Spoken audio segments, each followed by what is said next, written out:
ప్రాజెక్టులపై తప్పుడు సమాచారం ఇస్తూ బీఆర్ఎస్ నాయకులు సభను తప్పుదోవ పట్టిస్తున్నారని మంత్రి పొన్నం ప్రభాకర్ మండిపడ్డారు. ఎస్ఆర్ఎస్పీ ఎల్లంపల్లి లోయర్ మానేరు ఎవరు కట్టారో రికార్డులు పరిశీలించాలన్నారు.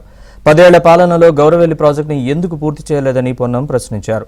కుర్చీలు వేసుకుని మరీ ప్రాజెక్టులు పూర్తి చేస్తామన్న మాటలు ఏమైపోయాయని ప్రశ్నించారు. చరిత్ర తీయండి, కాలువల తగిన కాలం నుంచి చరిత్ర తీయండి. వరదకాలు తీసిరు, శ్రీరామ్ సాగర్ ఎవరు కట్టిరు, ఎల్లంపల్లి ఎవరు కట్టిరు, లోయర్ మానేరు ఎవరు కట్టిరు. ఆ 9వ ప్యాకేజ్ అప్పర్ మానేరు పూర్తి చేయనటువంటి శాసనసభ్యులు సిరిసిల్ల 10 ఏళ్ళు యువరాజు ఆయన మాట్లాడితే ఎట్లా అధ్యక్ష? అందుకే ఇవాళ గోదావరి పరివాహక ప్రాంత బిడ్డగా అరే మీరు ఇలా నాకు హుస్నాబాద్ నియోజకవర్గంలో గౌరవెల్లి ప్రాజెక్టు కడితే దానికి డిస్ట్రిబ్యూషన్ సిస్టమే అధ్యక్ష. 80% పూర్తి అయిన ప్రాజెక్టును మీరు వచ్చి 2014లో గౌరవ కేసీఆర్ గారు నేను కుర్చేసుకొని కడతా అన్న ప్రాజెక్టు కూడా పూర్తి కాకపోతే కుర్చేసుకొని కడతా అన్న ప్రాజెక్టు కూడా హుస్నాబాద్ బిడ్డగా ఇలా హుస్నాబాద్ లా కుర్చేసుకున్న ప్రాజెక్టు పూర్తి చేయాలి.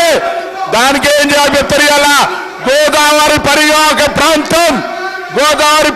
ప్రాంతంలో టీఆర్ఎస్ పార్టీ అధికారంలోకి రాకముందు కూడా 80% ఇరిగేషన్ తోటి ఆనాడు వరి ఉత్పత్తిలో ఈస్ట్ గోదావరి వెస్ట్ గోదావరి తోటి పోటీ ఉన్నటువంటి జిల్లా నాది.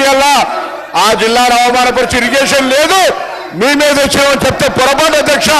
సభను తప్పుదో పట్టించినట్టు ఇలా ఖచ్చితంగా కరీంనగర్ జిల్లా ఎల్లంపల్లి ప్రాజెక్టు కావచ్చు, లోయర్ మానేరు నేను చిన్న పిల్లాడి ఉన్నప్పుడే కట్టిన అధ్యక్ష. వీళ్ళు ఇలా కొత్తగా దానికి వచ్చి నేను అడుగుతున్నా కడియం శ్రీహరి గారు, ఇవాళ మీ ప్రాంతం గణపురం నియోజకవర్గానికి కూడా నీళ్ళు వచ్చే గౌరవెల్లి ప్రాజెక్టు పరిస్థితి ఏంది?